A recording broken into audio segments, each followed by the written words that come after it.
Bienvenue aux nouvelles du monde de la course. Je suis votre animateur François Jarry avec mon co-animateur Mathieu Pollard. Merci d'être parmi nous Salut, encore. Aujourd'hui, on ça aura fait un plaisir, merci. petit... Super, on aura un invité qui va se joindre à nous brièvement pendant notre podcast. Donc, ça va être le fun, ça va être très interactif. Je sais qu'on aime ça. Mais tout d'abord, pour commencer, on va y aller avec mes remerciements pour mes Patreons.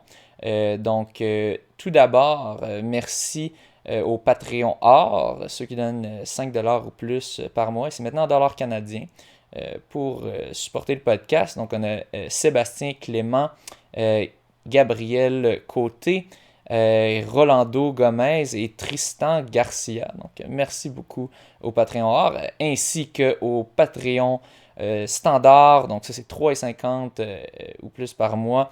Merci Gabriel Robillard, Maxime Lopez, Frédéric Vien et Vincent Nadeau-Benoît. Si vous aussi, vous voulez devenir Patreon, supporter à Patreon, ben, allez sur patreon.com le monde de la course. C'est une façon d'encourager le podcast. Une autre façon d'encourager le podcast, je l'avais mentionné lors d'un des derniers épisodes des nouvelles, c'est d'utiliser mon code de référence Wealth Simple Trade.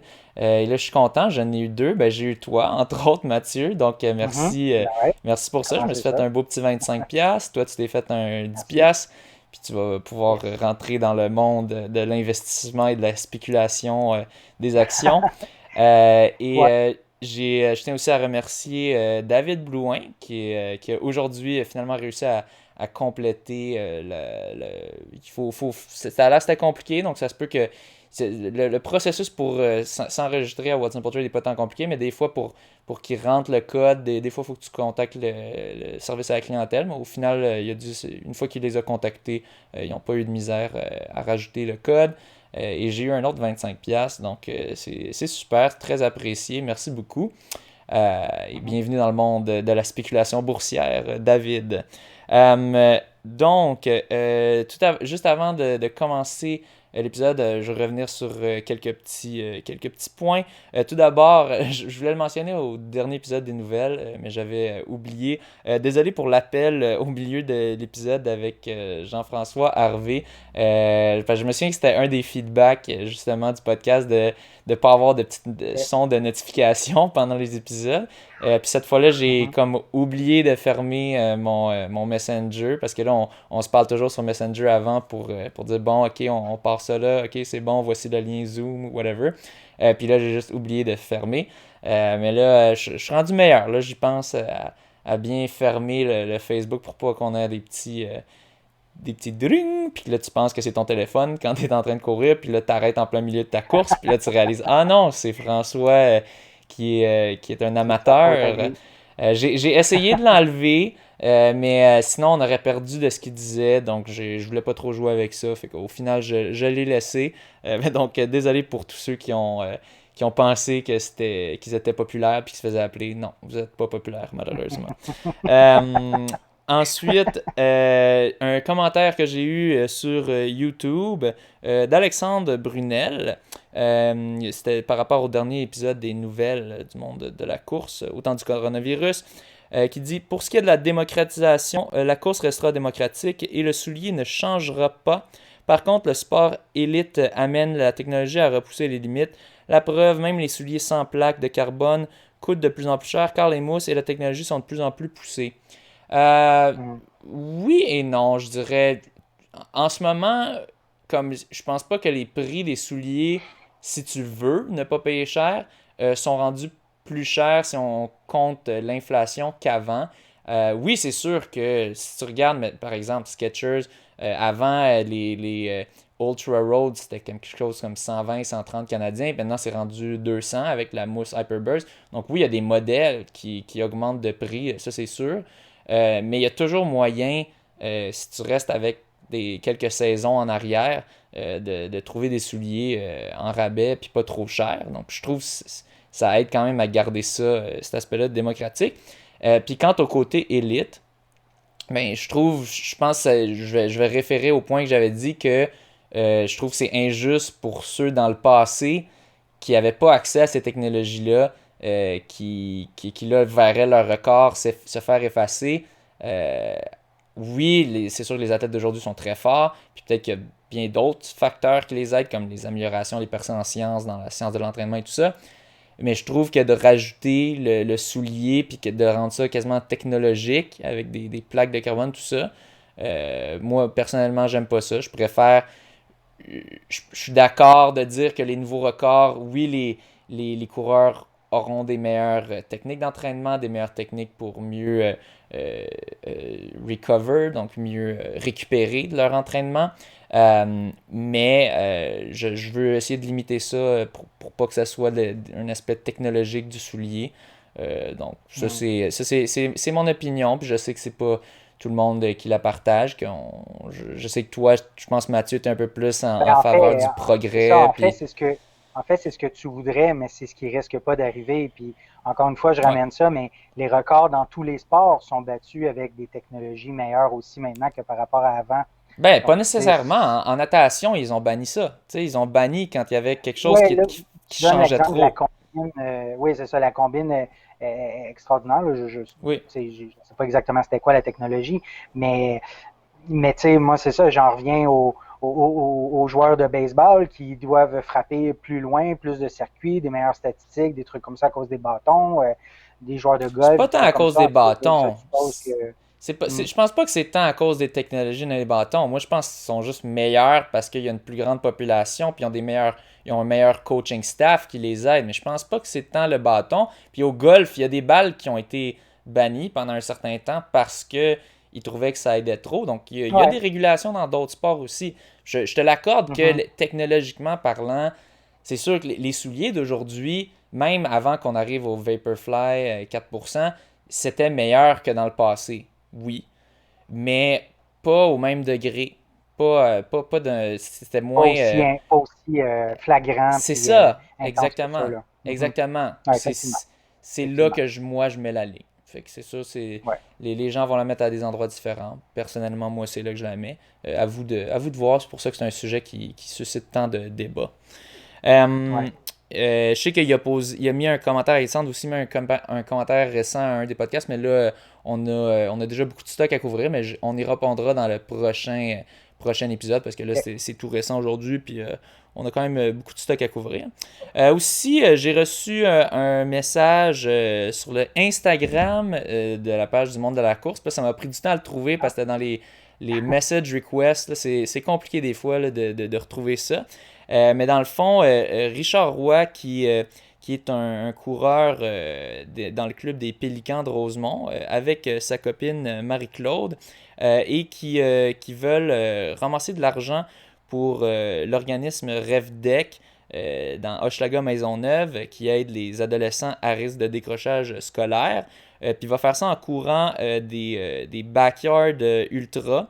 Je vous laisse regarder les particularités du défi qui s'est donné sur sa page sur laquelle il ramasse de l'argent. Mais essayez de googler ça, Richard Roy, RevDec. Devrait avoir une page. Puis c'est ça, il me demandait de partager ça. Puis je me suis dit, ben oui, en plus, lui, je pense qu'il est éducateur physique, ou en tout cas, il est dans l'enseignement. Et sa copine aussi, là, en ce moment, j'essaie de lire, mais en même temps, je veux continuer de flower. Oui, éducateur physique au secondaire et sa copine qui est travailleuse sociale. Donc, c'est ça, ben, je leur souhaite bonne chance dans leur défi. C'est une belle façon de ramasser de l'argent, de se donner des défis de backyard. Je pense que plus ils ramassent d'argent, plus ils vont devoir courir. Puis je pense que c'est ça. Lui, il va faire 120 km et sa copine 50 km autour du parc Maisonneuve. Donc, ben, je leur souhaite bonne chance. Ça fait toujours plaisir d'encourager des bonnes causes. Donc, ben maintenant, on arrive à l'heure de la nouvelle avec notre invité mystère. Donc, je vais te laisser lui écrire un message et ben, Ouais, on c'est va. fait, c'est envoyé. Super. Ah, Donc, il vient de le lire. Donc, on va Super. laisser se joindre à nous. Vous aurez la surprise. Là. Et Roulement de voilà, il tambour. est là. Et le Salut! voilà. Et la petite transition smooth. Oh, que c'est bien fait. Donc, merci Alvaro Cueto de te joindre à nous. Donc, toi, tu as lancé récemment une initiative qui s'appelle Cours Run, qui est un Oui, jeu de mots. Ben, tout d'abord, c'est bilingue. Cours et Run, c'est la même chose en français et en anglais. Et ensemble, ça fait couronne, comme une couronne de roi.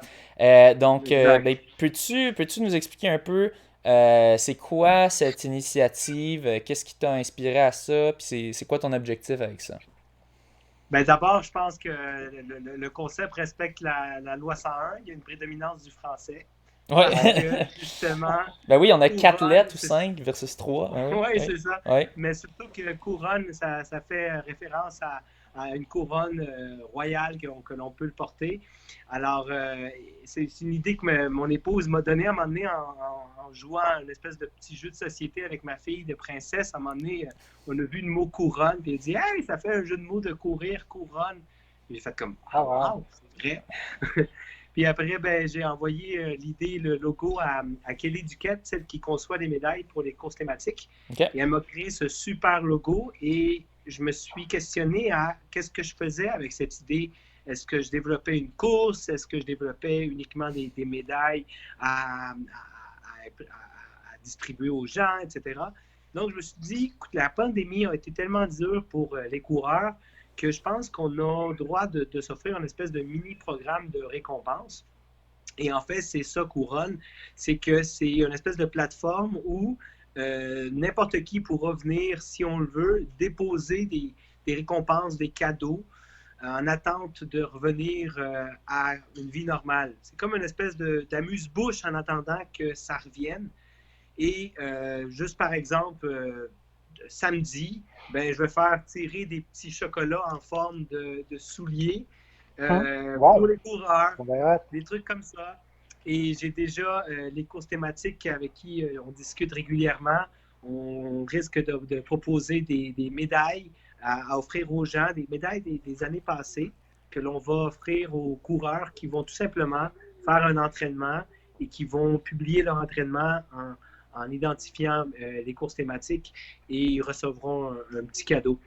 Et Cool. le but, c'est exclusivement que ça soit des cadeaux ou des produits, entre guillemets, là, produits, services qui soient sans but lucratif. Alors, c'est ça. C'est que pour offrir aux gens, on n'a rien à perdre à aimer la page et simplement faire partie un peu du mini-mouvement qui est inclusif. Tout le monde est invité et c'est pas moi, ça ne m'appartient pas nécessairement. En tout temps, moi, je peux prêter cette plateforme pour que quelqu'un en fasse une petite promotion de quoi que ce soit, mais l'obligation, ça doit être pour les coureurs et ça ne doit pas être basé sur le profit. Ouais, à but non lucratif. Fait que dans le fond, c'est un peu. C'est un 2 pour un. C'est d'un, tu recycles des vieilles médailles des années précédentes qui sinon ne seraient pas utilisées. Puis c'est un peu pour encourager, donner un petit peu d'espoir aux gens qui sont un peu démoralisés comme moi de l'absence de course, puis qui essaient un petit peu de se trouver des objectifs. C'est un peu pour ça. Fait que dans le fond, on met notre run sur Strava, puis on écrit hashtag courrun, quelque chose du genre, dans le fond.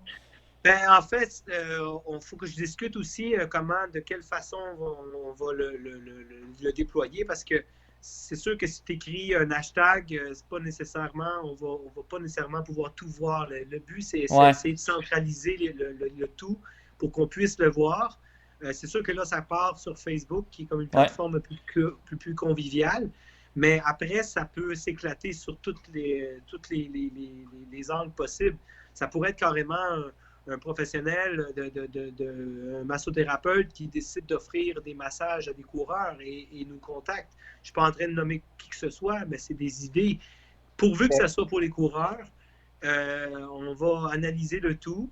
Et par exemple, juste l'affaire du suçon de chocolat, ben, c'est l'entreprise Friand de chocolat qui nous avait fait les moules pour la course NDL en 2019. On avait offert un chocolat à tous les enfants. Alors, ce qu'on a fait, c'est qu'ils m'ont reprêté les moules et je me suis amusé avec ma fille à fondre du chocolat hier. Puis on a recréé les mêmes suçons. C'est des chocolats Lindt. Alors, c'est pas cheap. Ouh! Wow. C'est pas des cheapettes du Dolo, là. C'est de la qualité, non, là. exact. Et donc, samedi, ce qu'on va faire, c'est qu'on va faire une petite publication pour dire, regardez, nous en avons 20. Les 20 seront sous forme de tirage des gens qui vont partager cette publication. Le but, c'est créer un engouement, que les gens sachent de quoi on parle, puis ça s'adresse à tout le monde. Donc, on teste des choses, on ne sait pas, hein, est-ce que ça va être un succès, un flop? Je l'ignore, mais il faut essayer de motiver les gens, il faut essayer de leur rendre un petit quelque chose.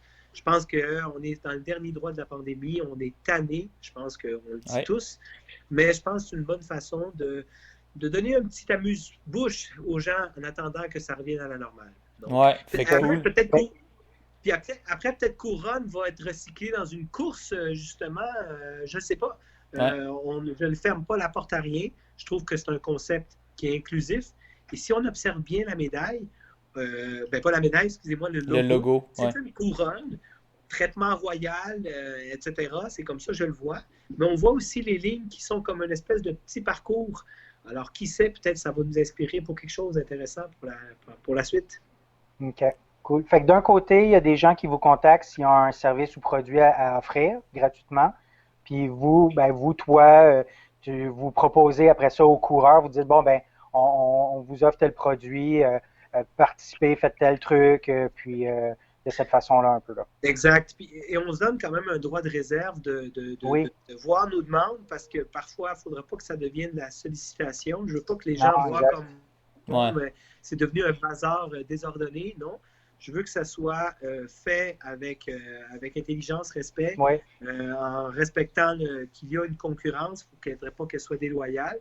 Donc, on va essayer d'être très, très sensible à tout ce que ça peut nous mener. Là.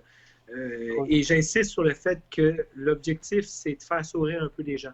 Il ne faut pas voir autrement que ça. Alors, on ne part pas une nouvelle série de courses, rien. Là, c'est juste pour offrir un petit réconfort aux gens. Cool. Oui, puis motiver aussi, donner un peu de motivation aux gens aussi avec ça. Là. Super. C'est ça, on va voir ce que ça donne. Là. On teste des choses. Hein? On essaie d'innover. C'est ça. Fait encore très expérimental, mais allez suivre ça sur Facebook, cours, COURS-. Y a-t-il un tiret dedans? Oui. Ouais, cours, COURS-run, R-U-N. Allez suivre la page Facebook, puis regardez ce qui va sortir samedi, puis peut-être que vous pourrez avoir des petits chocolats gratuits ou des médailles gratuites, des choses comme ça. Ça coûte rien de le suivre, puis ça pourrait vous faire gagner des petites gâteries ou des petites médailles ou des petits services comme ça. Donc, allez suivre ça. Merci Alvaro d'être venu nous parler de cette initiative. Ça pourrait être tout simplement à un moment donné, le gagnant obtient une invitation à donner sa biographie au monde de la course. Ouais. On le sait pas, là. On sait pas ce que ça peut donner. Super. C'est des blagues. C'est donc, bon. Je vous laisse. Merci infiniment de l'invitation. Puis, bonne suite d'émission. Merci à toi. Merci, Alvaro. Salut. Merci, bye-bye. Salut. Super. Donc, je ramène ça ici. Super. Donc, on continue. Très smooth transition, je suis bien fier de moi. Alors, ensuite de ça, oui, je voulais revenir sur mon record mondial sur 10 km parce que j'avais oublié d'en parler au monde de la course. Ceux qui me suivent sur Strava auront peut-être vu que j'ai fait un record du monde sur 10 km, une petite journée comme ça, par rapport à un matin. Bon, ceux qui ont vu la publication pourront tout de suite constater qu'en fait, c'était ma montre, mon GPS qui a complètement déraillé. Ça n'a comme absolument aucun bon sens. Ça dit que j'ai couru sur la rivière et tout ça. Ce que j'ai déjà fait, mais pas aussi profondément que ça le dit. Sur le fleuve, en fait. Et donc, c'est ça. Mon GPS a complètement déraillé. En réalité, j'ai couru 5 km, puis ça l'a dit comme 10. Donc, ça me donnait un record du monde complètement. Donc, c'était juste pour rappeler un petit peu. J'ai fait j'ai comme décrit comme si c'était un record du monde, mais évidemment en disant d'écouter l'ancien épisode du Monde à la course quand on avait c'était Matt Pidcock, me semble. Peut-être que je me trompe avec ça. Ou c'est Tom, c'est ça. Je me souviens quand j'avais cherché Matt Pidcock, je le trouvais pas, c'est Tom Pidcock qui pensait qu'il avait fait un quasi-record du monde sur 5 km, mais c'était ses données GPS qui étaient juste pas fiables. Donc c'était quand même drôle que ça m'arrive. D'habitude, mon GPS est quand même assez fiable, mais cette journée-là, il était juste... ou ce matin-là, en fait, parce que ma run du soir était correcte. Mais ce matin-là, il a complètement déraillé.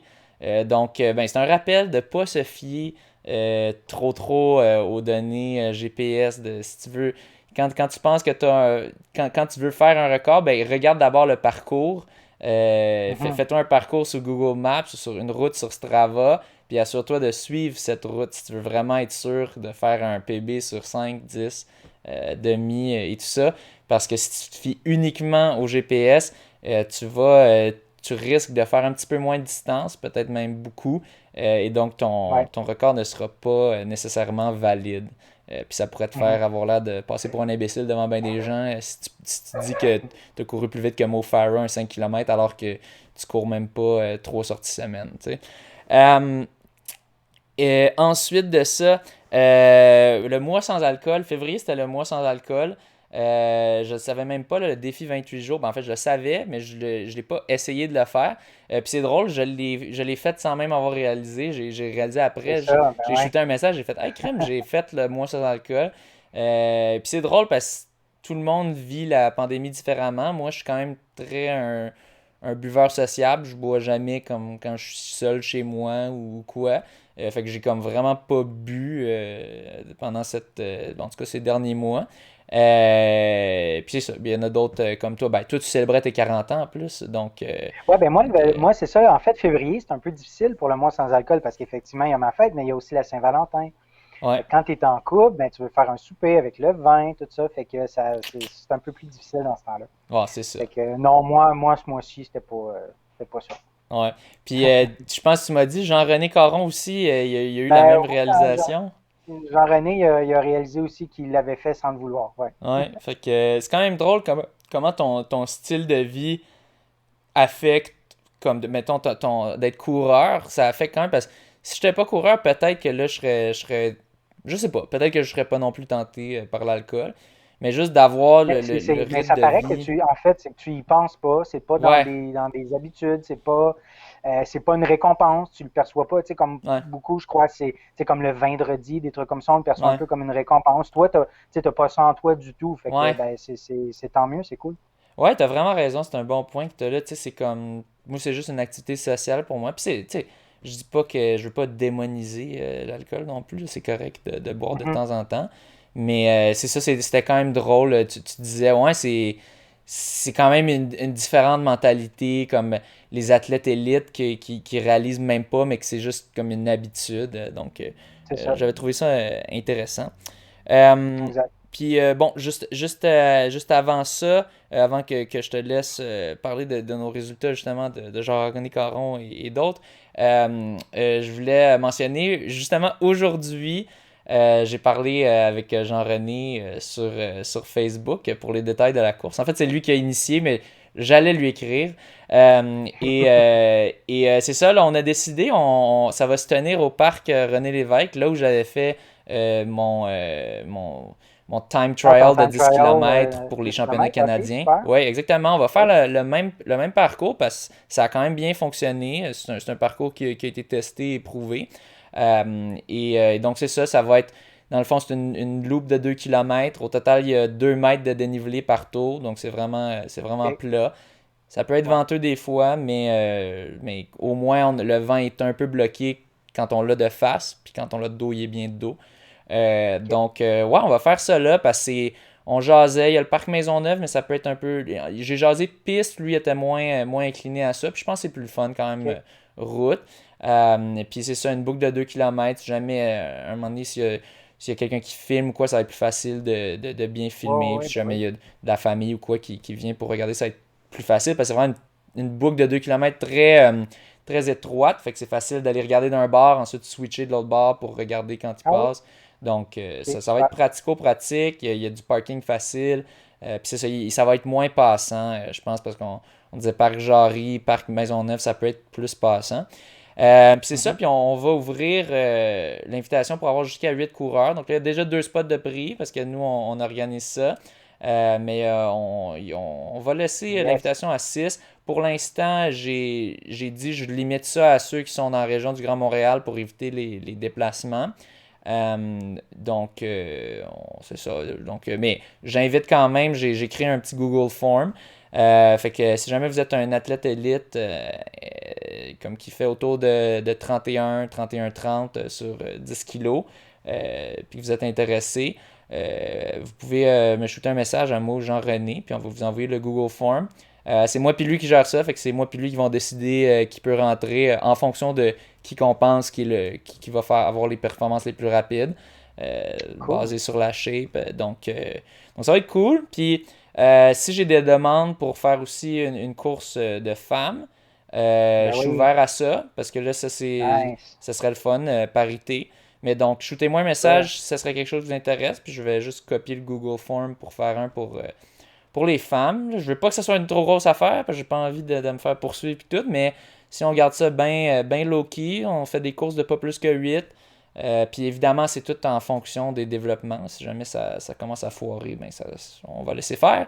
Mais En fonction des règles sanitaires du moment. ouais, exactement. Mais j'ai l'impression qu'on devrait pouvoir dehors, tu sais, dehors, ça se propage pas vraiment, le coronavirus. Puis c'est ça. Ça va être sur le premier ou deuxième week-end du mois de mai. Dans le Google Form, j'ai mis laisser les athlètes choisir quelles sont leurs dates préférées, puis on ira en fonction de qu'est-ce qui fonctionne le mieux. Mais là, c'est seté. On a mis, ça fait partie des SMART Goals. Faut que tu mettes un objectif. Tu dises une date, ça va être quoi? Un 10 km route. Non, je suis excité. Là, je commence à avoir hâte. Jean-René qui me disait là, il va falloir que tu fasses attention au Uber Eats, puis que tu fasses attention à commencer la muscu, là. Mais il me taquine, là, il me disait lui aussi un peu de misère avec la muscu, pas tant avec le Uber Eats. Ouais. Mais ouais, là, j'ai un tapis de yoga. Là, je l'ai déballé. Je l'ai pas encore ouvert, mais je l'ai déballé d'emballage. Ouais, non, ça fait comme 3 semaines que je l'ai, je pense. Mais là, je l'ai déballé. Non, mais c'est parce que 2 semaines à l'émission de JF, tu disais que tu l'avais. Ah, ok, bon, c'est ça. Fait que c'est ça. Puis ça faisait comme 1 ou 2 semaines que je l'avais. Mais là, il est déballé. Fait que là, je peux plus le retourner. Fait que je suis prêt avec. Puis là, demain, je vais essayer de m'y mettre. De faire un petit workout. Je pense qu'il faut que je me trouve un partner, je pense, de Zoom pour comme vraiment me motiver à faire ça. Je pense que c'est ça que ça va me prendre. Écouter de la musique en même temps, une émission, tu sais, ça peut pas. Peut-être aussi. Ouais, peut-être aussi. Il faut que j'y pense un peu. C'est pas une émission que tu aimes bien regarder. Là, en ce moment, je viens de rentrer dans Parks and Recreation, là, qui est maintenant disponible sur Netflix. Je connais pas. Donc, je pense que c'est les mêmes créateurs que The Office, un show que j'ai bien aimé. Donc, là, à date, je suis pas mal là-dedans. Donc, peut-être. C'est tough, par contre, si t'es... Ouais, c'est juste tough si t'es en train de forcer des abdos, puis là, ils te font rire, puis là, c'est pire, là, quand tu ris. Mais en même temps, c'est extra workout, là, du travail de plus gratuit. Donc, c'est de te motiver à aller... Le but, c'est de te motiver à le faire. Ouais. C'est ça. C'est ça. Good. Mais je suis content que tu annonces tout ça. Puis oui, aussi, avec plusieurs personnes, course pour les filles aussi, c'est super. Je suis vraiment content, ça va être le fun. On va aussi, on va s'organiser pour tourner une émission aussi sur place, tant qu'à être là. Puis, tu sais, comme mettons, les hommes font la course en premier, là, après ça, c'est terminé, on enregistre, puis là, après ça, on prend les commentaires quand les filles terminent, puis tout ça. Puis ça peut être super dynamique, là, ça va être cool. Ouais, non, je pense que ça serait vraiment cool. Je sais qu'il y avait Rolando qui avait pitch-in là, pour faire une bourse. Super apprécié. Mais on va voir. Là. Évidemment, je veux pas que ce soit juste une personne qui s'y mette. Mais tu sais, si mettons qu'on a de la grosse compétition, ça pourrait être cool, en effet. Puis on pourrait nommer la bourse en l'honneur de. Écrivez-nous. Si jamais vous avez un intérêt à donner quelques sous, écrivez-nous. Puis, c'est ça, inquiétez-vous pas, on va pas prendre le cash avant que la course ait lieu. Mais c'est ça. C'est ça, ça pourrait être, je pense, c'est excitant. Puis c'est ça, je commence à être excité. On a des courses qui s'en viennent, on dirait. Je pense que le 10 km de Laval, je sais pas si on l'avait mentionné déjà, mais là, j'ai vu que c'est censé avoir lieu. On va en parler un peu plus loin. Ok, bon, justement. Fait que j'ai révélé le punch, mais en tout cas, fait que on a des courses qui s'en viennent à l'horizon. Donc, bon, je vais te laisser continuer avec des prochaines petites nouvelles. C'est ça, fait qu'on parlait de Jean-René, on parle de performance. Il a fait un test cette semaine, 5 km sur tapis en 14,51. Donc, je crois, je ne me trompe pas si je dis pour la première fois sub 15. Oui, c'est ça que j'ai entendu. C'est ça, super performance. Là, ce qu'il a fait après coup, il y avait eu un gros, je pense qu'il a fait ça mardi. On est jeudi, oui, il me semble qu'il a fait ça mardi. Il y a eu un gros entraînement dimanche. Donc, il a fait ça mardi, puis tout de suite après son 5 km, il a pris une pause à peu près une quinzaine de minutes, puis après ça, il est reparti avec des gros intervalles, 3 fois 400, 300 puis 200 mètres. Terminé 200 mètres en 2,29, à 2,29 d'allure, donc 30 secondes à 2,29 à peu près. Donc, c'est ça. Puis, dans le fond, c'était pour se tester sur des jambes fatiguées, puis ça a super bien été, là, fait que en me disant ça, je t'ajoute une certaine pression, mais c'est ça. C'est ça qu'on veut. C'est ça qu'on veut. On veut essayer de. On veut que ça soit serré. On veut pas que ça soit trop. Soit comme une victoire trop grosse, là, puis trop facile. Non, c'est ça. Mais moi, en disant ça, puis en parlant des tests, des time trials que Jean-René fait, là, je me dis que toi, il va falloir que tu nous arrives aussi dans les prochaines semaines avec des tests comme ça, qu'on puisse voir c'est quoi la progression, la comparaison. Ah, j'aime pas les time trials. Moi, Non, je sais. Ouais. Mais même sur ton tapis, là, des fois, un petit 5 km dans 2 semaines. Là, non, le tapis, aucune façon d'être précis avec mon tapis. Parce que mon tapis, là, en ce moment, quand je faisais mes intervalles effort 15 km, si je me fiais au tapis, j'allais comme à 4 minutes du kilo. Ce qui n'est pas du tout l'allure que je devrais avoir. Parce que dans le fond, j'ai lu récemment sur le sujet un peu les treadmills, les tapis roulants inclinés, dans le fond que tu fais rouler toi-même, là, c'est pas un moteur avec une ceinture, une belt, en tout cas. Fait que le style que j'ai, c'est toi qui le fais avancer, fait que tu forces quand même un peu plus.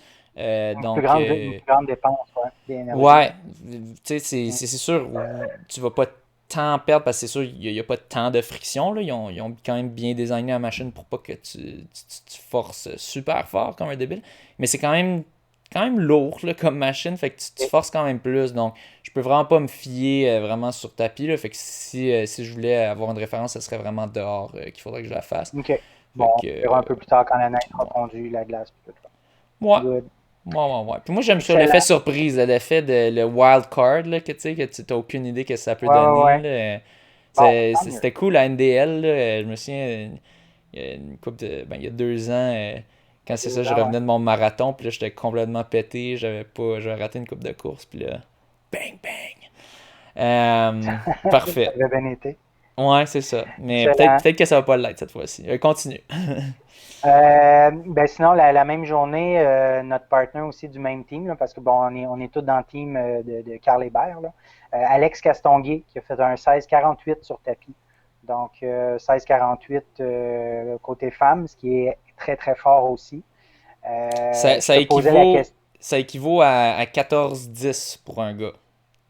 Environ. C'est ça, selon le calculateur de l'IAAF. OK, ouais, c'est ça que donc, 14 dire. Combien? 14 combien, t'as dit? 14-10, parce que moi, je me souviens, on a comparé avec moi, que moi, j'ai fait 14-12, puis techniquement, mon 14-12 valait un peu moins que son 16-48 en termes de score IAF. Fait que si jamais vous êtes curieux, vous-même, vous pouvez aller regarder ça, shooter un message à Mathieu, puis il a trouvé un beau site qui peut la calculatrice, là, comme. Ouais, qui peut calculer ton score, puis là, tu peux comparer.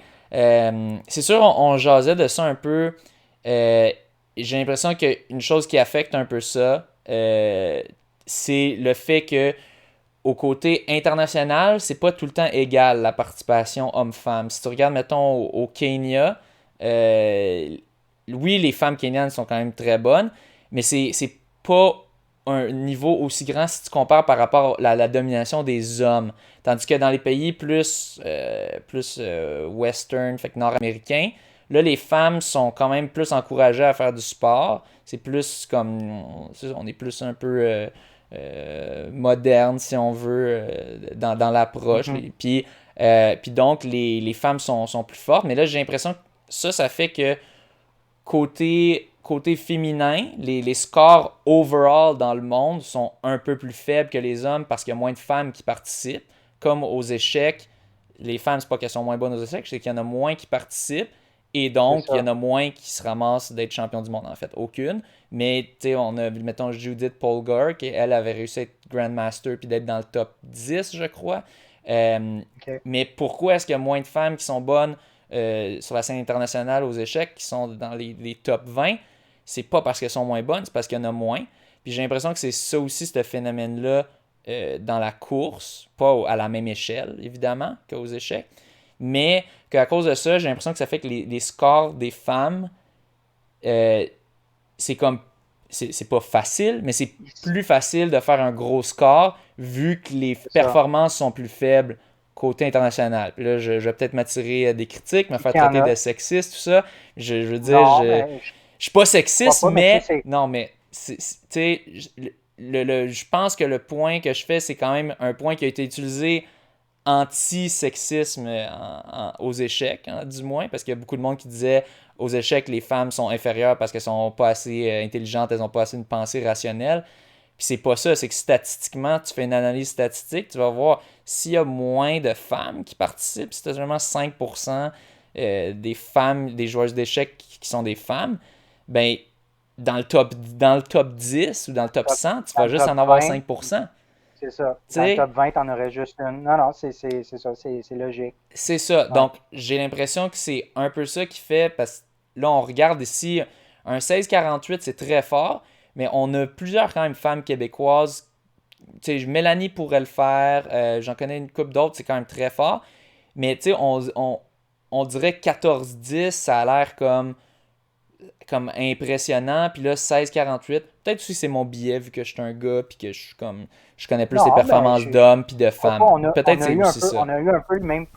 J'ai eu un peu le même réflexe de me dire 14-16, pardon, 16-48 côté féminin.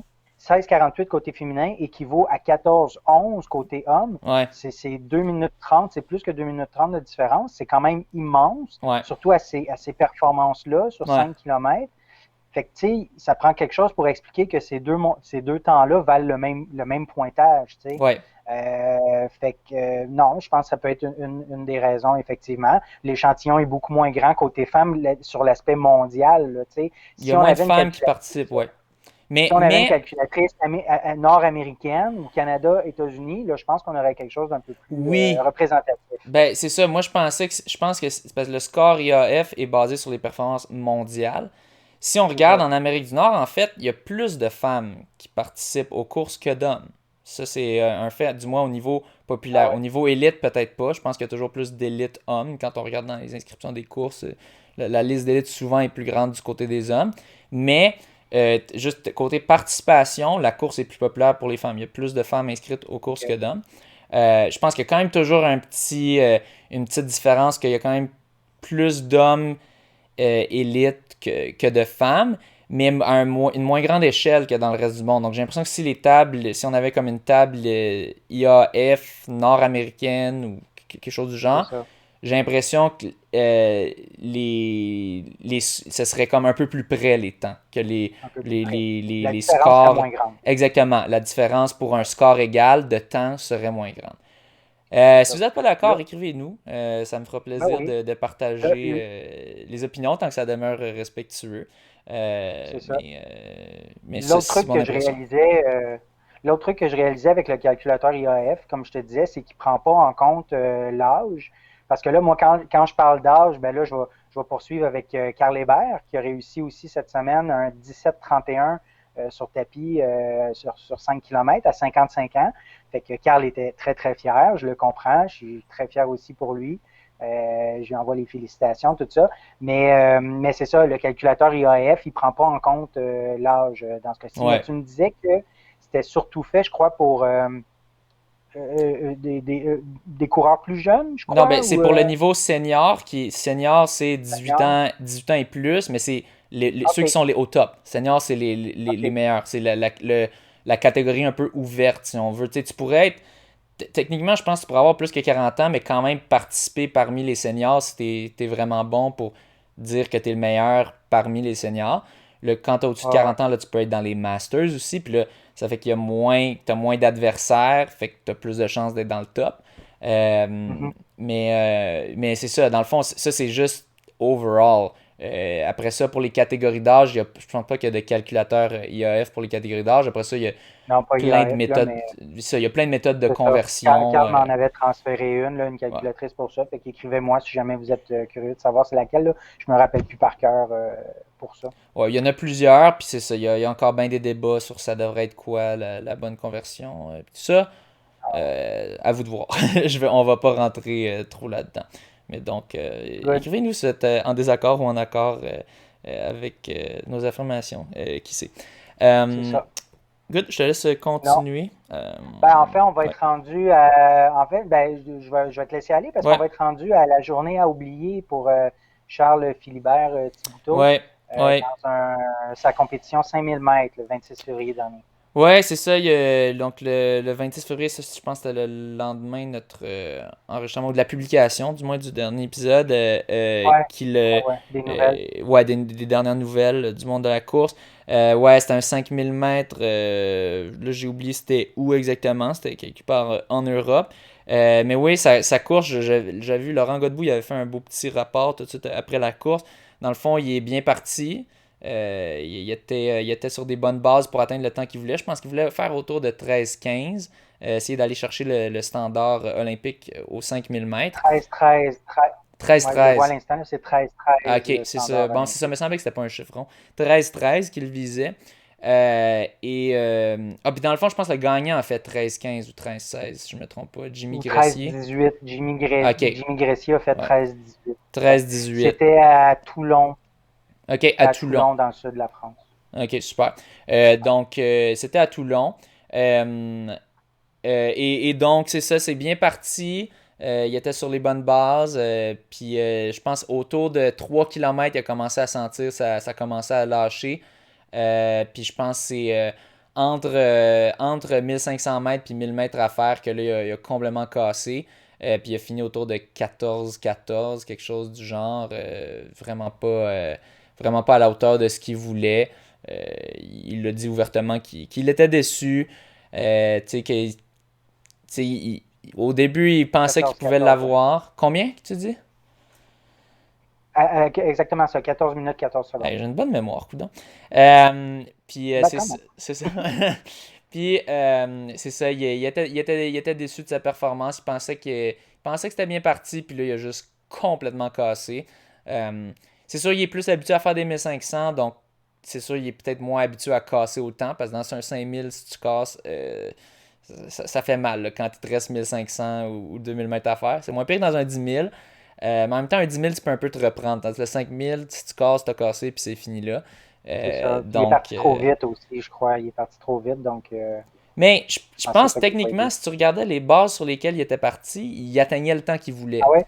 Mais peut-être que c'est son objectif qui était trop ambitieux ou qui aurait dû partir un petit peu plus conservateur puis essayer d'accélérer à la fin. Peut-être. Mais tu regardes, le gagnant a même pas fait le temps qu'il voulait. Le gagnant a fait 13-18. Donc, c'est ça. Je pense qu'il manquait de jambes à la fin. En même temps, c'est dur de s'entraîner et pour le 1500 et pour le 5000. C'est peut-être qu'il était un peu plus affûté pour le 1500. Mais bon, on lui souhaite bonne chance dans ses prochaines courses. Là, je sais qu'il est de retour au pays maintenant. Donc, il va prendre un petit peu de repos. Puis là, je pense continuer... parce que le temps de qualification pour les Jeux de Tokyo, s'ils ont lieu, devient de plus en plus restreint. Même j'ai vu, il y avait une nouvelle, j'espère que c'est pas dans les nouvelles, mais qu'il parlait de peut-être faire les Jeux, pas accepter de spectateurs internationaux, seulement des spectateurs locaux. Ouais, j'ai entendu ça ce matin, effectivement. Bon, ben selon moi, c'est la chose à faire. Je vois pas pourquoi il y aurait des spectateurs internationaux en temps de COVID. Puis encore là, je sais pas si ça va se passer, mais bon, donc qui sait, peut-être que ça se passera en faisant des mesures comme ça. Ensuite, ah mon Dieu, ça c'était débile. Le marathon de Lake Biwa au Japon. Bon,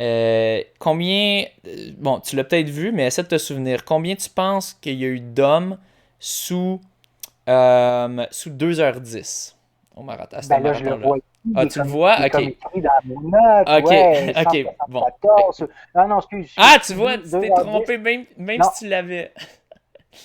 ouais, mais c'est parce que, tu sais, on check les chiffres, hein, les nombres Ouais, sont où? OK, 42 ouais. sous les 2h10, puis 174 sous les 2h20. Complètement débile. En ce moment, au Québec, Ouais. on n'a même pas une personne dans les dernières années, dans les, mettons, 3 4 je pense même 5 dernières années, peut-être même 10 dernières années qui a couru sous Ça 2h20. fait Eux, 2h20, ouais. dans une course, ils en ont eu 174. Complètement Mhm. débile. Phil Viau-Dupuis, je suis plus sûr s'il l'a déjà fait une fois. Peut-être qu'il l'a fait une fois, mais c'est ça. David Leporo, je ne crois pas. Donc c'est vraiment fou. C'est quand même c'est une autre culture là-bas. Là-bas, les coureurs universitaires courent des demi-marathons. Ils courent pas des 10 km cross-country ou des 5 km, ils courent Ah, des OK. demi-marathons. Donc c'est quand même, ils sont plus axés sur la longue distance. Puis c'est ultra populaire le marathon là-bas, mais c'est complètement débile. 42 sous 2,10. Au Canada, on a peut-être deux ou trois athlètes récemment qui sont allés sous 2,10. Puis ça, c'est pas dans une même course, il y a des courses différentes. Le eux, dans Ouais, c'est une ça. seule et même course, 42. Le gagnant a fait un record du Japon, 2,04,56 pour Kenzo Suzuki. Mhm. Donc vraiment, c'est débile. Écoutez l'épisode sur la course au Japon si vous ne l'avez pas déjà fait, si c'est un sujet qui vous intéresse. J'avais fait Ah, avec Doan Tran. Je me souviens plus c'est quel épisode, mais ça fait peut-être un an de cela. Donc, on parlait un peu justement de la culture au Japon, des Ekiden et tout ça. Mais c'est ça, les Japonais sont vraiment impressionnants. On a aussi une petite mention pour Yuki Kawauchi, qui s'était fait connaître pour avoir remporté le marathon de Boston il y a quelques années, vraiment par surprise, là, face à des gars, des Ougandais et des Kenyans qui auraient dû le battre en temps normal. Il était juste parti, s'était démarqué au début de la course, puis tout le monde pensait qu'il était fou. Puis finalement, il s'est jamais fait rattraper. Ben, lui a été très content. Il a fait un record personnel et ça a été sa première fois sous le 2h08. Il a terminé 10e en 2h07,27. Quand même débile. Tu fais 2h07,27, record personnel, tu termines 10e dans une course. Puis 10e japonais, tu sais. C'est même pas 10e. Ben, il est 10e de la course et il est 10e japonais. Il est même pas le premier de son pays ou quoi. En tout cas, complètement débile. Mais je pense qu'il était très content. Je pense que j'ai jasé avec Pierre Fauché aujourd'hui ou l'autre jour, puis il me disait justement que Yuki, ça faisait, je pense, son record personnel de 2,08, il datait d'il y a environ 10 ans. Fait que ça faisait 10 ah ans, oui. puis il a fait beaucoup de marathons. Je pense en fait, ça c'est une autre nouvelle. Ça vient de sortir Mhm. que Yuki s'est officiellement reconnu qu'il est la première personne à avoir couru 100 marathons sous 2h20. Donc, Ouais. pensez-y juste à ça. 100 marathons sous Pareil. 2h20. Complètement débile. Ce gars-là, il enchaîne les marathons, ça n'a aucun bon sens. Euh, wow. Moi, si j'en fais un sous 2h20, je peux mourir heureux. Lui, il en a 100.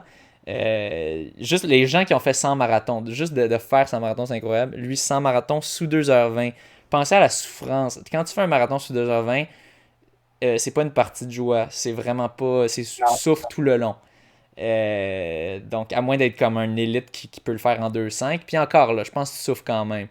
Donc, imaginez cette souffrance-là 100 fois. C'est pas comme de le compléter 100 fois. Oui, ça peut être un peu souffrant, mais si tu le fais assez lentement, ça peut être pas si pire, dépendamment de quitter.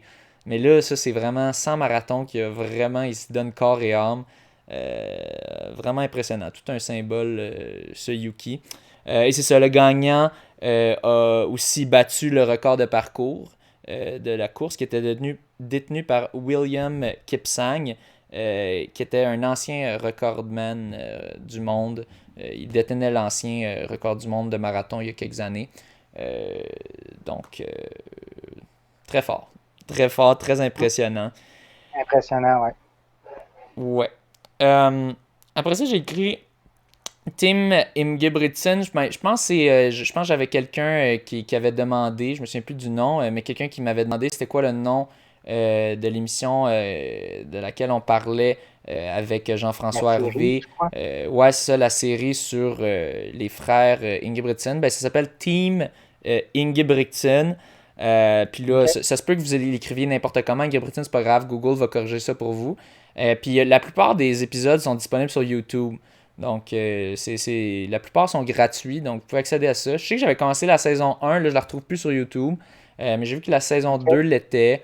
Donc, googlez un petit peu, puis vous trouverez ça, mais c'est ça, c'est Team Ingebrigtsen. Donc, pour ceux que... Ingebrigtsen, I-N-G-E. Là, je pense qu'après ça, le reste, Google va faire le reste. Ouais, I-N-G-E, puis après ça, essaie d'écrire Brigtsen, puis tu vas trouver, Google va t'aider.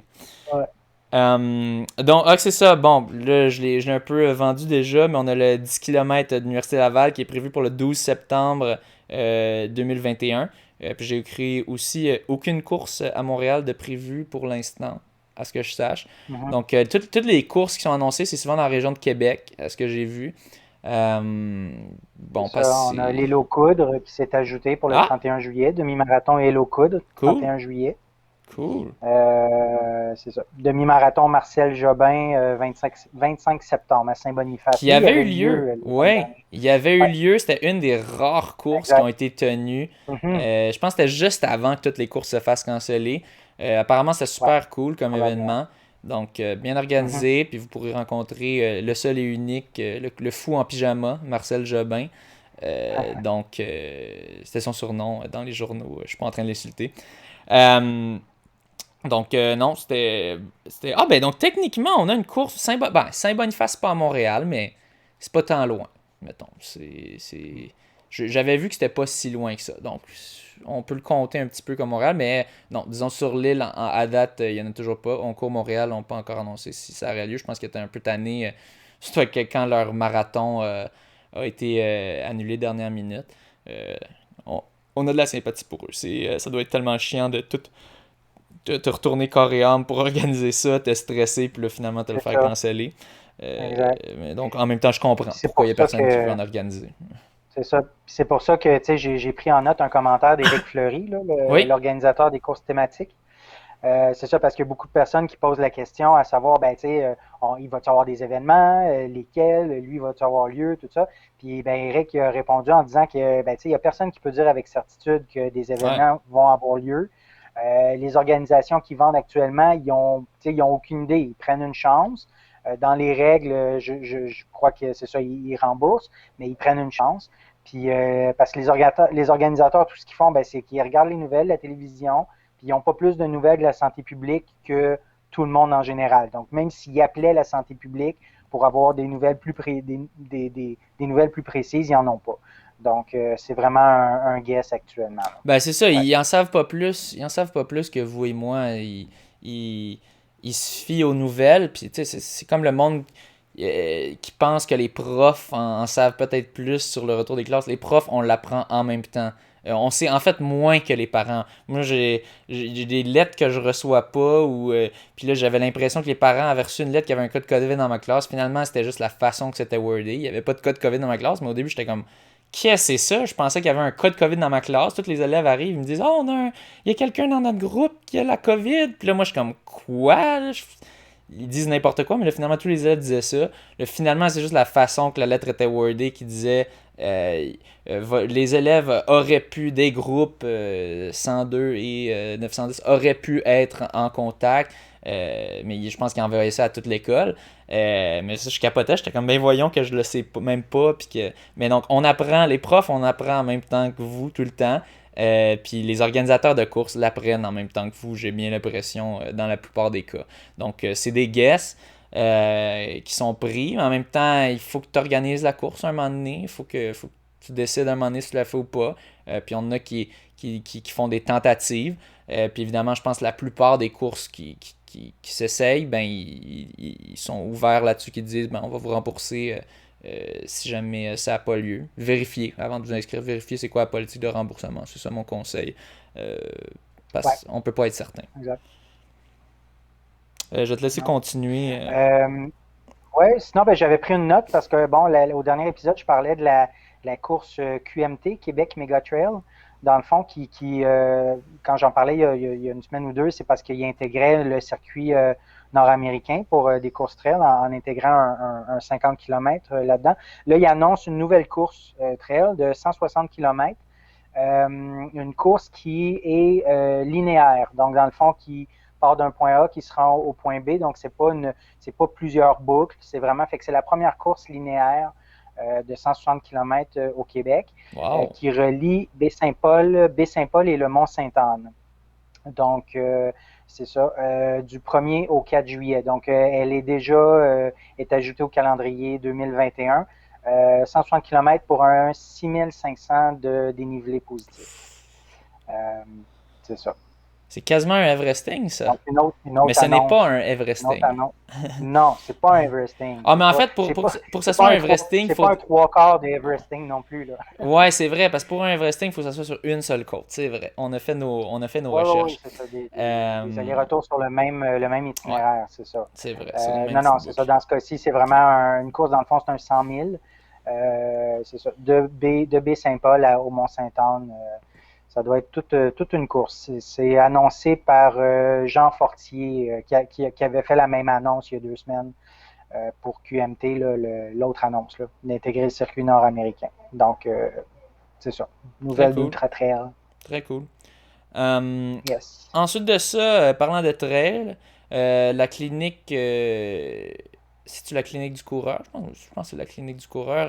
C'est la clinique du coureur. Qui avait annoncé que Karim El Hayani allait faire une tentative de record du monde, record Guinness, pour un demi-marathon pieds nus sur la neige. Une petite nouvelle insolite qui a été, j'ai vu ça vient d'être partagé par Runix, ou je pense que c'est Runine, mais Runin, comme un jeu de mots. En tout cas, ils font tout le temps, ils mettent des photos de nouvelles de courses sur Facebook, par exemple. Je pense que c'est français, puis c'est pour ça que c'est un jeu de mots un peu douteux. Oh, je viens d'insulter français. Désolé pour les Français qui écoutent.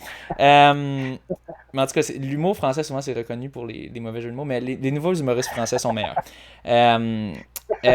Mais bref, dans le fond, il a réussi, Karim El Hayani, qui est, je crois qu'il vient du Maroc, si je me trompe pas. Si tu peux vérifier pendant que je parle pour t'assurer que je dis pas n'importe quoi, mais que ça fait longtemps qu'il a immigré ici au Québec. C'est ça, il est pas frileux. Il a couru ça un demi-marathon pieds nus. Il a fait ça en 1h36, c'est ce que j'ai vu sur l'article de Distance Plus.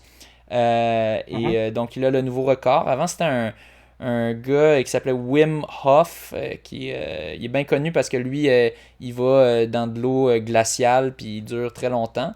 C'est lui qui avait au départ seté ça. Là, il y a un autre gars, un autre Norvégien ou Finlandais qui l'avait battu environ un mois avant que Karim fasse sa tentative. Et là, finalement, Karim, ça lui a donné un petit peu plus de pression, mais finalement, il a bien réussi. C'est quand même fort, 1h36, pas de souliers, puis surtout dans de la neige. Ouais, la neige, ça aide pas, ça renfonce. Apparemment que les conditions n'étaient pas idéales. Je pense qu'il faisait 1h25, 1h30, puis c'était moins idéal. Ça doit aussi, surtout. Non, c'est ça. Glisser, il me semble. Ouais, fait que c'est ça. Karim, il est d'origine espagnole. Ah, espagnol, ok. Espagnol, ouais. Puis il a 24 ans. Ambassadeur élite de la clinique du coureur. Ok, cool. Donc, merci de me corriger. Super. Bravo à lui pour cette performance insolite. Pour le moins insolite.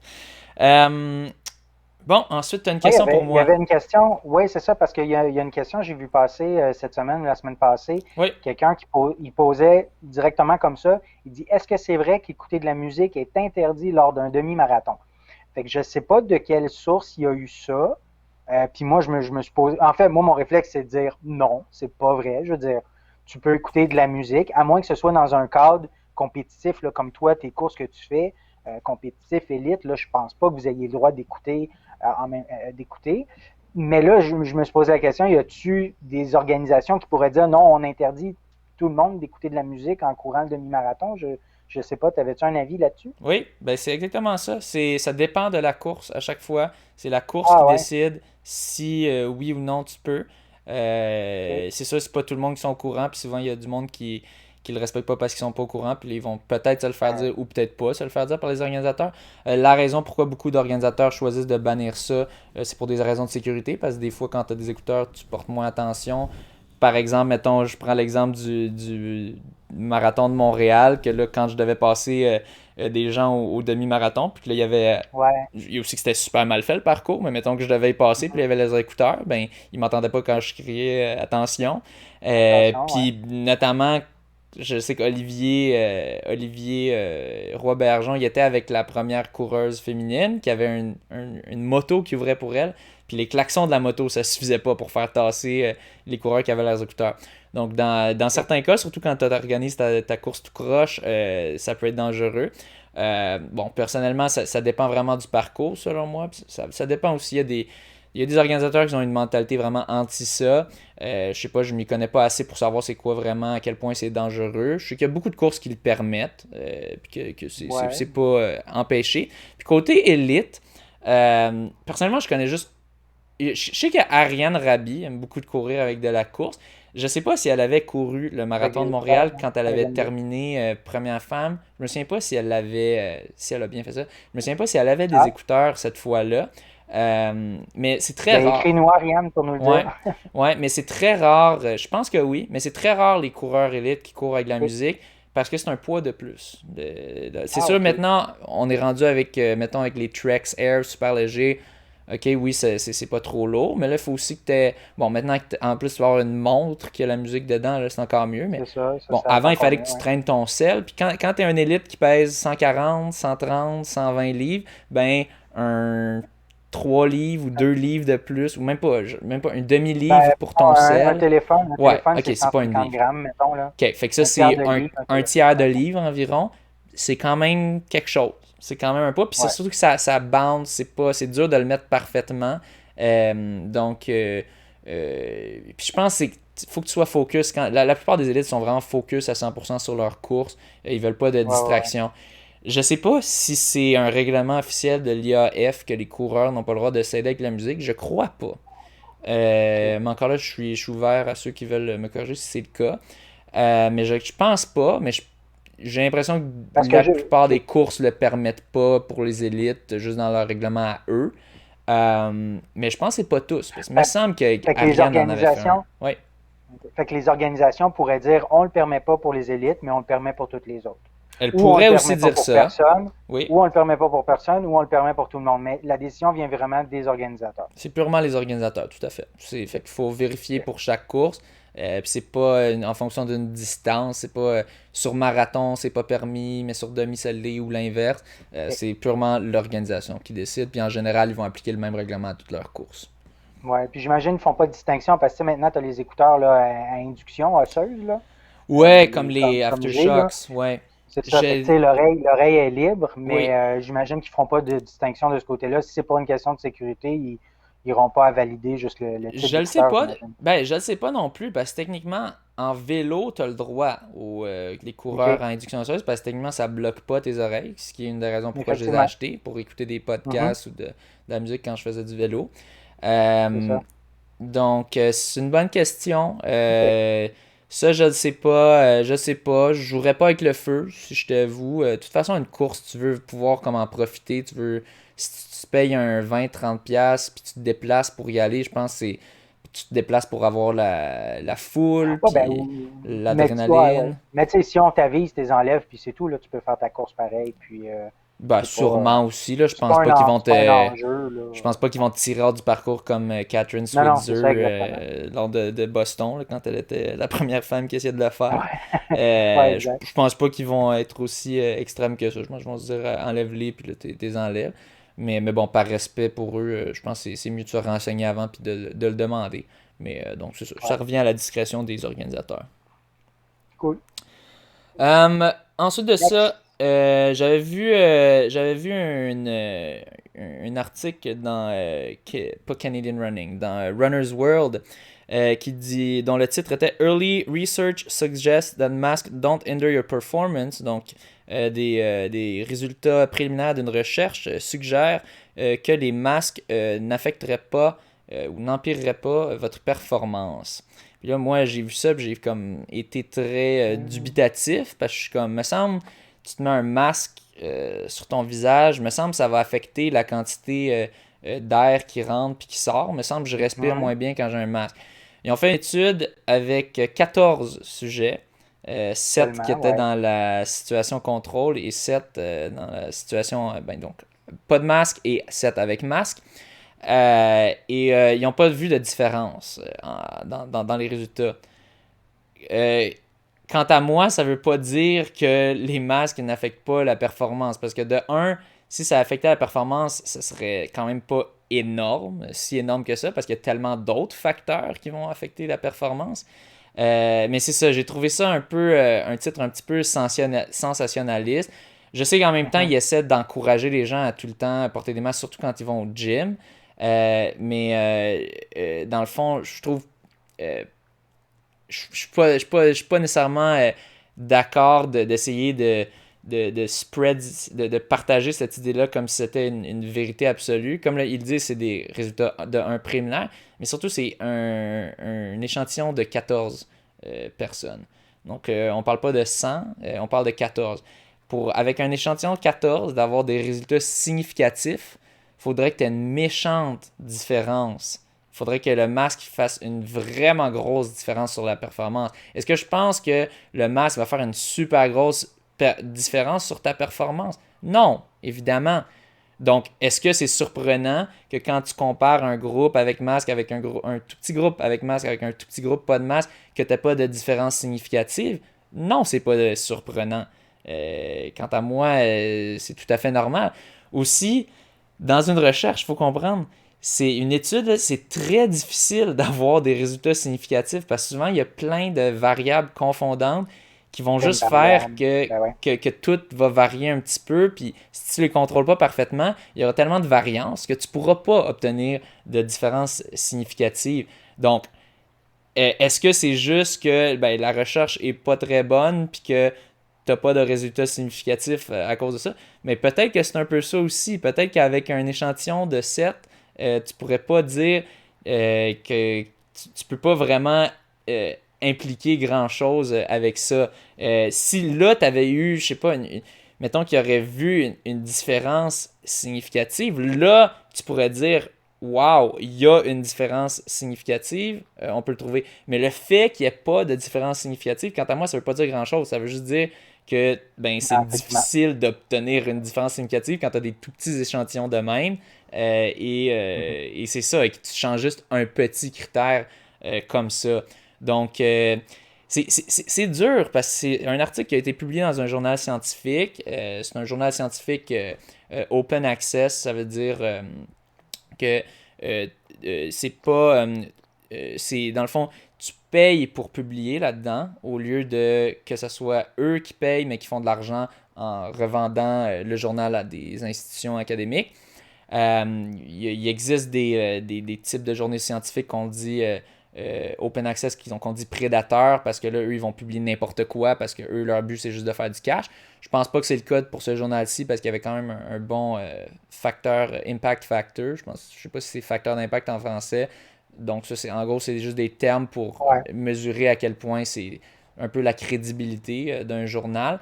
Mais je pense que souvent, ce que les scientifiques veulent communiquer avec les résultats de recherche peut être, un, déformé par les journalistes, puis deux aussi, ils peuvent des fois vouloir amplifier leurs résultats. Tu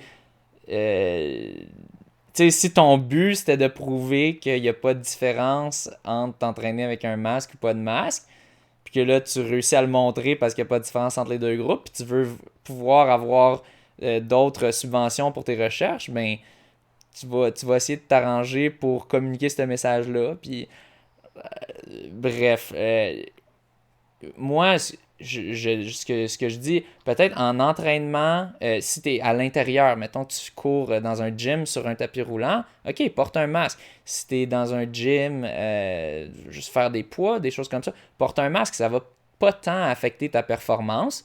Puis de toute façon, tu es en entraînement, tu n'es pas en train d'essayer de faire un record. Mais quand tu veux performer, mettons que là, tu es dans une course ou quelque chose du genre, je pense pas que ça va t'aider de porter un masque. Je pense que ça va quand même restreindre ton apport en oxygène parce que tu as une barrière de plus. Il faut que tu forces un petit peu plus pour respirer. Moi, j'ai l'impression que ça va quand même affecter. Puis c'est sûr qu'on va pas voir de différence significative dans un échantillon de 7, de 2 fois 7, donc de 14. Mais je pense quand même que ça a un impact si on se fie juste à la logique puis à la physiologie de base. Ben oui. Donc, je pense que quiconque a fait un entraînement à l'extérieur avec un cache-cou, là, vraiment exactement. dessus le nez et la bouche, là, quiconque nous écoute a déjà fait un entraînement comme ça. Il a trouvé ça quand même plus difficile au niveau respiratoire que ça. Tu respires moins bien. Oui, c'est ça. Puis je sais que des fois, on peut pas juste se fier à la logique. Puis des fois, il y a des choses qui semblent irrationnelles qui sont vraies. Mais là, dans ce cas-ci, il faut regarder l'étude, il faut regarder comment elle a été construite. Puis là, on arrive à une conclusion parce qu'on n'a pas eu de différence significative. Mais c'est pas la même chose de ne pas avoir de différence significative dans une étude, puis de vouloir dire ça veut dire ça, puis d'avoir une différence significative, puis là, pouvoir dire, ben là, vu que j'ai eu une différence significative, je peux dire que ça a un impact. C'est pas la même chose. C'est complexe, c'est dur. Moi, j'ai quand même 6 ans d'université. Puis même pour moi, c'est quand même pas simple. Puis peut-être que je me trompe un peu là-dedans. Corrigez-moi si c'est le cas. Mais c'est pour ça que j'aime beaucoup lire des vulgarisateurs comme Alex Hutchinson, que eux, c'est leur job de regarder ces recherches-là puis de nous dire si c'est bon ou pas bon. Donc, j'ai hâte de voir son avis là-dessus si jamais il se penche sur la question. Et donc, je pense que c'est super. Puis c'est ça que j'essaie de faire un petit peu avec le podcast aussi, d'essayer de vulgariser ça, de rendre ça... rendre la recherche plus accessible parce que comment c'est publié, c'est pas tant accessible pour c'est pas nécessairement objectif non plus là, ça peut être un peu subjectif là, pour attirer des lecteurs, attirer de l'intérêt, susciter de la conversation. Surtout quand c'est repris par Runner's World et compagnie. Dans les revues scientifiques, ils essaient de garder ça objectif, mais en même temps, c'est pas attrayant. Fait que là, t'as pas envie de lire ça. Tu veux le rendre attrayant, mais communiquer les bons résultats. Je trouve que certains journalistes comme Hutchinson font très bien ça. Puis il y en a d'autres qui vont essayer d'attirer des clics, comme avec ça, que là, tu vas avoir les gens comme moi qui vont dire ça n'a aucun bon sens, ça marche pas logiquement. Puis là, tu vas avoir des gens qui vont dire, ben oui, mais c'est une étude scientifique. Puis là, en tout cas, ça fait un débat, puis là, ça fait des clics. Fait que bravo, Runner's World, vous avez réussi. Finalement... Ouf, ça je vais péter ma coche là-dessus.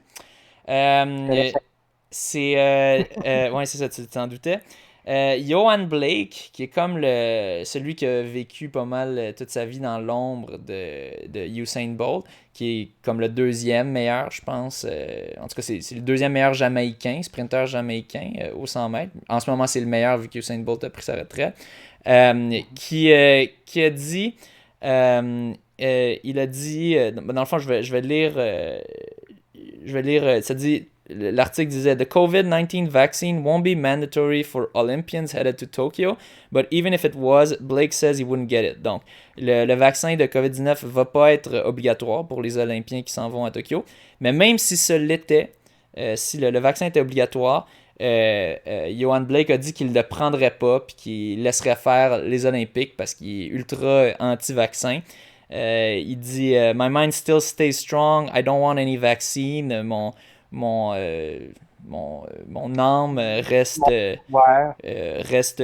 forte. Je veux pas de. Mon esprit. Mon esprit est fort. Je veux pas de vaccin. Je veux pas rentrer. Je veux pas. I don't really want to get into it. Je veux pas rentrer dans le sujet en ce moment, mais j'ai mes raisons.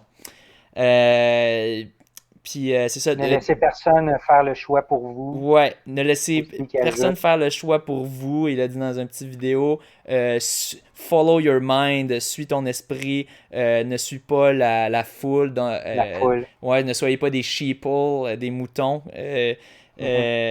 Puis en même temps, soyez respectueux les uns des autres. Quel connard, tout d'abord. Ça me fait tellement chier parce que c'est tellement irresponsable en ce moment d'être anti-vaccin en ces temps-ci. Ceux qui connaissent mes positions là-dessus, vous n'êtes pas surpris. Mais bref, en ce moment, dans une crise où est-ce qu'il y a des centaines de milliers de gens qui meurent, on a une solution qui est devant nous. Puis tu as des gens qui essaient de faire douter les autres de cette solution. Je pense qu'il est juste comme... Il est mal renseigné. Puis j'ai l'impression que c'est peut-être religieux ou quoi. C'est sa raison pourquoi il ne veut pas en prendre. Mais je trouve ça absolument cave. Mais le fait de le dire comme ça, haut et fort à tous, lui, il inspire beaucoup de gens. Il y a beaucoup de gens qui le suivent. Donc, c'est surtout ça l'impact. Il a le droit, à la limite, pense-le là, ou fais cette décision-là pour toi, mais va ferme pas parler. C'est ça, ferme ta gueule. C'est ça, parce que il y a tellement de gens qui regardent les athlètes puis les célébrités puis qui croient ce qu'il dit. Puis moi-même, je le vis quand je vois une célébrité que j'aime qui dit quelque chose. Puis si je suis d'accord avec ça, je vais être comme yes, nice, cool, cette personne-là est vraiment cool, j'aime ce qu'il dit la vérité, tu sais. Là, c'est sûr, là, quand il y a Gwyneth Paltrow qui dit de se mettre des affaires dans le rectum puis dans le vagin, là, je sais que c'est cave, puis anyway, je l'haïs déjà, donc je l'écoute pas. Mais c'est ça, il y a plein de gens qui regardent ces célébrités-là, puis juste que ça peut semer le doute. Juste, en ce moment, je pense qu'il y a un documentaire qui a été fait là-dessus par Louis T. que non, c'est vrai que au Québec, il n'y a pas un pourcentage énorme de ultra-conspirationnistes, c'est sûrement en bas de 5%, quelque chose de genre. Mais il y a comme quelque chose comme 30 ou 40% des gens qui sont hésitants à prendre le vaccin. Pourquoi est-ce qu'ils sont hésitants? Parce qu'il y a des gens qui sèment le doute. Tu as des gens comme, là, pas Johan Blake, puis je pense pas qu'il y a une tant grande portée ici, mais tu as des gens comme les Lucie Laurier et compagnie, les espèces de crackpots, qui vont juste semer le doute, puis qui vont aller contre le consensus scientifique, puis ça, c'est encore plus que le réchauffement planétaire, là, encore plus.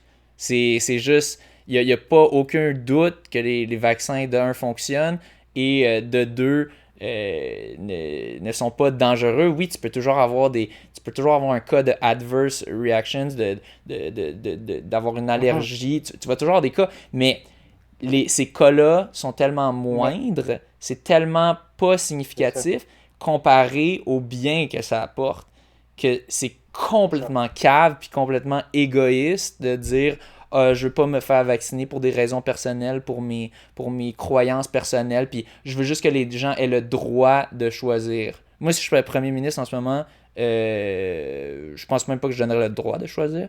Je trouve ça complètement cave. Puis le passeport vaccinal, je suis 100% pour. Tu veux pas te faire vacciner?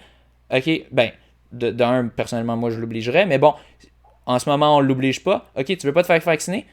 Ben, viens-t'en pas te mélanger au reste de la population. Ceux qui vont se faire vacciner, ils vont pouvoir aller au gym, vont pouvoir aller vivre leur vie.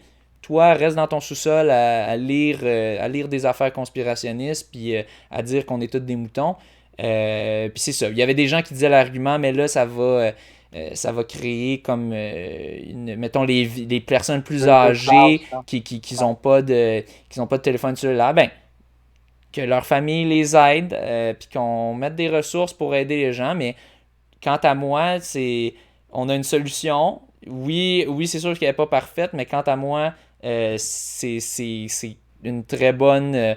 le moindre mal, je pense, pour puis ça, je pense que ça va encourager les gens à se faire vacciner. Les gens, ils ont beau être hésitants, s'ils se disent si je me fais vacciner, je peux aller au restaurant, je peux aller faire ci, je peux aller faire ça, ben ils vont le faire. Fait que ça aussi, ça va assurer la sécurité des...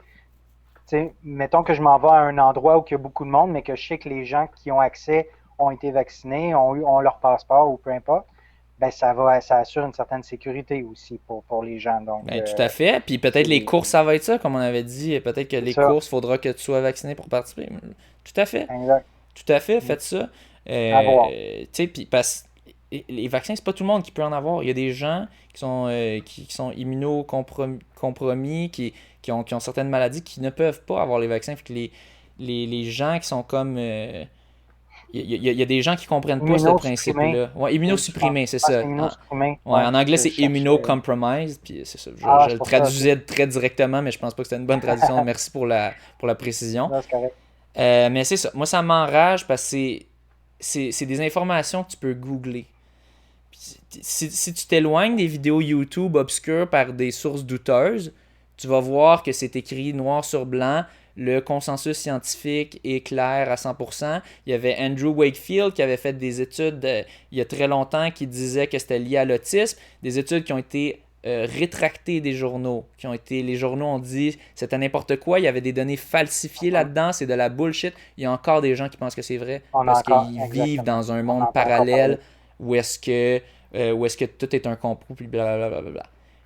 Fait que moi ça m'enrage, c'est juste, je trouve ça enrageant que des imbéciles utilisent leur plateforme de même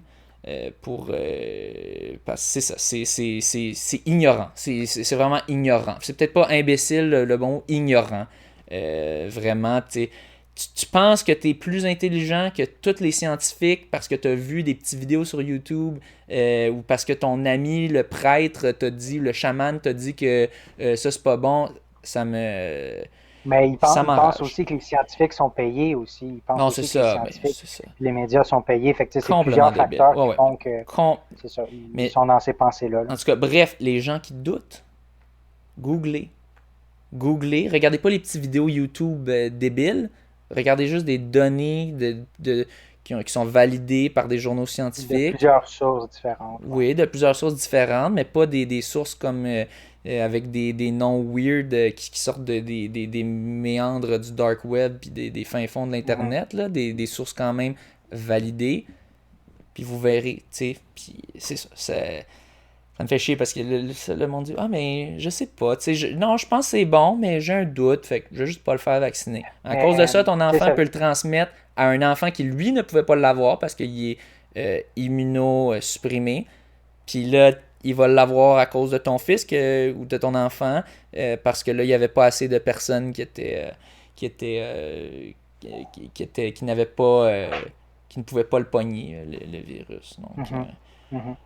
Ouais, puis ça fait déjà plus de 2 mois que les vaccins ont commencé, puis je pense pas qu'on entend parler d'histoires là, graves d'impact à cause d'avoir pris le vaccin ou des trucs comme ça. Fait que je pense que c'est assez fiable, là, ouais. Ouais, c'est même pas, c'est pas une pensée, c'est un fait, tu sais, c'est sûr que historiquement, oui, il y a eu des études dégueulasses, on pense... c'était une étude, je pense, qui était faite justement c'était sur les Noirs, puis c'était sur comment, je me souviens plus, c'était une maladie, quelque chose, pas la gonorrhée, ou une maladie vraiment pas le fun, de style ITS, puis ils les avaient laissés continuer d'avoir cette maladie pour étudier les effets, même s'ils savaient qu'ils l'avaient. Puis fait que, oui, il y a des histoires dégueulasses dans le passé de scientifiques, c'était des scientifiques blancs qui pour eux, c'était for the greater good, pour le bien collectif. Oui, eux, ils vont souffrir, mais ça va avancer tellement nos connaissances qu'on va sauver plus de gens avec, alors que c'était comme, à ce point-là, c'était juste donne-leur la médecine, puis comme, en ce moment, t'es juste en train d'apprendre que les gens qui ont cette maladie-là souffrent puis meurent. C'était très douteux. Mais en tout cas, aujourd'hui, il y a beaucoup plus de checks de l'éthique depuis ces études-là a vraiment pris une place beaucoup plus importante, je peux vous le dire.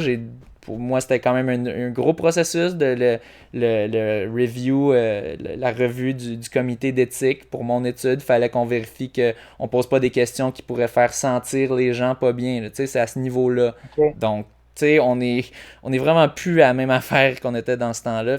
C'est compréhensible qu'il y a des gens qui disent « Ouais, mais historiquement, il y a eu des affaires pas correctes. » Tout à fait. Puis ça a dû créer des traumatismes chez certaines populations, en effet.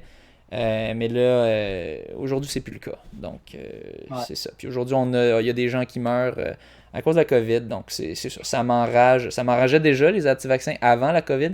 Mais maintenant, avec la COVID, ça m'arrange encore plus parce que là, tu as une preuve de la nécessité de ça.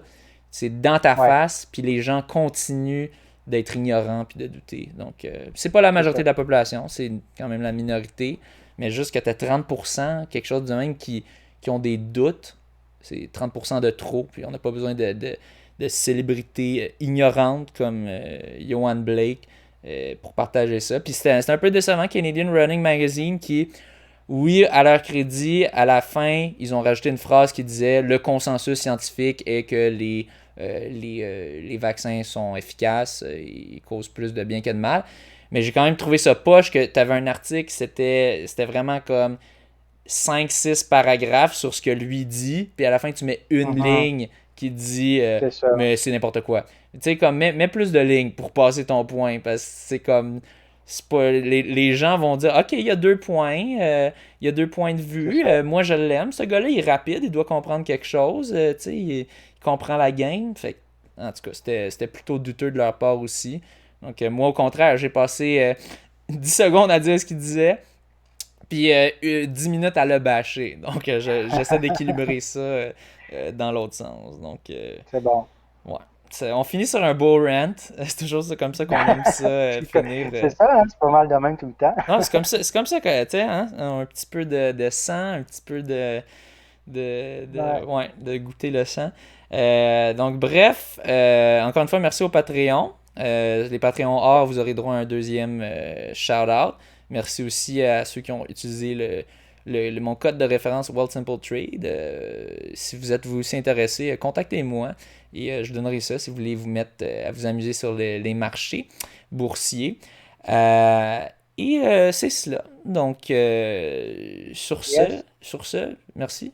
Bonne soirée. Merci François. Bonne course. Ciao, bonne course. Ciao.